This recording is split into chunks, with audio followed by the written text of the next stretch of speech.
네, 다음에는 이어서 이제 여건 분석이 있어요. 이제 여건 분석 중에 우리가 이제 아까 말씀드린 것처럼 경쟁 우위를 구축하기 위한 전략이 있습니다. 이제 그 중에 비용 우위 전략이 있는데, 우리가 이제 경쟁 시장에서 가장 이제 가까운 이제 가격, 특히나 이제 요소이기 때문에 낮은 제품은 기본적인 경쟁력을 갖추게 되기도 하고요.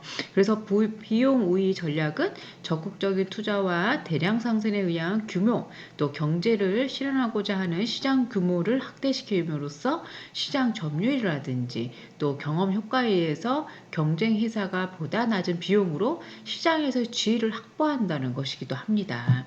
그래서 우리가 이제 차별적 전략이라는 게 있어요. 우리가 차별적 전략은 자사 제품 및 경쟁 제품과 다른 점을 만들어내는 거예요. 뭔가 우리가 마케팅에 있어서도 제일 중요한 게 차별성입니다. 그래서 우리가 소비자가 인식하지 않는 차별화는 차별화가 아니기 때문에 소비자가 중요시하는 요소라든지 또 독특한 특징이라든지 높은 부가가치를 제공해야 하는 그런 것들이 우리가 차별화 전략에 수행해야 할 것이라고 볼 수 있으세요. 다음에 집중화 전략이라고 해서 특정 고객과 특정 제품, 특정 시장 이런 한정된 영역에서 마케팅 자원에 집중시키기 위해서 경쟁 우위를 만들어내는 전략이라고 볼 수 있습니다. 그래서 우리가 표적 영역이 작기 때문에 적은 비용으로 큰 효과를 얻을 수 있고요. 그 다음에 집중화 전략은 특히나 차별성을 부각시킬 수 있기 때문에 우리가 효과가 떨어지는 단점이 있을 수 있습니다. 다음에는 시장 세분화 이제 개념이에요. 우리가 이제 다양한 이제 욕구를 가진 개인들의 집합, 특히나 이제 적합한 시장 부분을 찾아가는 과정을 시장 세분화라고 할 수 있어요. 그래서 우리가 시장 세분화가 전략이란 전체 시장의 특성에 따라서 하위 시장 또 구획한 다음에 자사의 목표와 또 자원, 수익 관점에서 유리한 어느 한 시장 아니면 시장군을 선택해서 그에 부합되는 마케팅 믹스를 이제 의미를 이제 두고 있습니다. 다음에는 시장 세분화 이제 우리가 이제 기준에 우리 보면은 시장 세분화는 이제 변수로 지리적 변수라든지 인구 통계적 변수라든지 또 심리 묘사적 변수라든지 행정적 변수 등을 들 수 있어요. 그래서 우리가 마케팅 이제 세분화 중에 전략 중에 차별적 마케팅, 그 다음에 비차별적 마케팅 이런 것들이 있습니다. 먼저 우리가 차별적 마케팅이 이제 볼 수 있는데요. 세분화된 여러 시장에 맞도록 각각 마케팅 믹스를 만드는 전략이라고 볼 수 있습니다. 그래서 우리가 몇 개의 표적 시장을 정하고 또 차별화된 이제 마케팅 믹스를 적용해서 다양한 고객을 만족시킬 수 있어야 해요. 그 다음에 비차별적 마케팅 전략이 있습니다. 우리가 하나의 표적 시장을 설정한 데다가 마케팅 믹스를 적용하는 전략이라고 볼 수 있는데 소비자의 행동이라든지 구매 동기 이런 것들을 이제 비슷하다고 가정하에서 우리가 평균적인 부분이라든지 또 큰 공통점을 이제 표적으로 삼을 수 있어요. 그래서 우리가 주로 이제 표준품을 생산하는 제품 전략을 취하고 또 상표 이미지를 강하게 부각시킬 수 있는 촉진 전략을 취한다 이렇게 나와 있습니다. 그래서 집중적 마케팅 전략이라고 해서 우리가 특정 시장에 대한 마케팅 믹스를 이제 수행하는 전략이라고 볼 수 있는데요.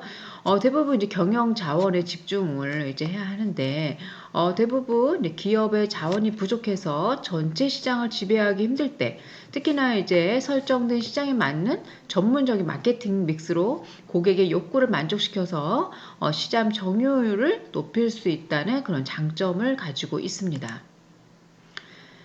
다음에는 미용 산업의 전사적 자원 관리라고 볼 수 있어요. 그래서 우리가 이제 일반적으로 우리가 이제 기업 활동에서 필요로 한 경영 정보 시스템, 특히나 이제 많은 미용 정보 기업들이 운영 자원 시스템의 개발로 인해서 업종에 비해 훨씬 활발하게 이용되고 있어요. 그래서 우리가 자원관리로는 생산과 물류와 재무회계, 영업, 아니면 구매, 재고 이런 것들이 이제 프로세스에 통합적으로 연계 이제 관리해서 또 이제 발생하는 정보라든지 생성, 또 빠른 의사결정을 도와주는 전사적 통합 정보 시스템을 말하고 있습니다. 그래서 이제 고객 데이터베이스를 이제 관리하는 이유가 있어요. 우리가 고객에게 시술과 서비스를 제공할 때 정확하게 할 수 있습니다. 그래서 우리가 뷰티 시술 이제 작업 전에 트러블을 사전에 이제 예방할 수 있기도 하고요. 재방문 시에 뭐 시간이라든지 동일한 작업을 진행할 수도 있습니다. 그래서 우리가 상담을 통한 접촉이 이제 가능하기도 하고요. 그 다음에 이제 고객의 사후 관리 이제 DM 말송이라든지 뭐 문자 서비스에도 많이 이용을 할 수 있어요. 또한 예약 고객 관리를 진행할 수 있고 그 다음에 고객의 변화를 인지할 수 있기 때문에 그런 것들에 대한 장점을 가지고 있습니다. 그래서 우리가 고객 관리를 위해 필요한 항목들이 있어요. 이제 기본적으로 우리가 이제 고객을 케어할 때 이제 항목들이 있는데 당연히 이제 고객 아이디 이제 일련 번호가 있어야 되고 또 성별은 어떻게 이제 성별인지 또 남녀 이런 구분할 수 있는 성별과 또 음력, 양력, 뭐 주소와 전화번호, 뭐 직업, 방문 동기, 또 최초 방문일 이런 것들이 이제 기본 이제 고객에 대한 항목인데요. 그래서 우리가 이제 생년월일과 담당 직원, 기타 사항을 여러분들 기본 이제 항목이라고 볼 수 있으세요. 그 다음에는 이제 고객 케어 항목의 케어 사항이라고 볼 수 있는데 고객 케어 항목에는 마찬가지 고객 아이디와 또 성명, 케어 일자, 사후 관리 날짜, 그 다음에 시술 케어 항목에는 케어 사항이라든지 가격, 만족도라고 볼 수 있습니다. 그래서 시술자는 담당 관리사와 담당 고객 아이디가 있는데요.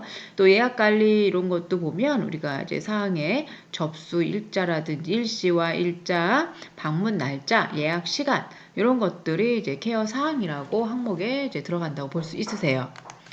다음에는 마케팅에 대한 이해입니다. 이해 있는데, 그래서 홈페이지 관리를 이제 잘 하셔야 되는데, 홈페이지는 이제 특히나 이제 개인이나 뭐 이제 인터넷 이런 단체적인 정보를 제공하거나 또 의사소통을 하기 위해서 특별한 형식으로 만든 문서라고 말할 수 있어요.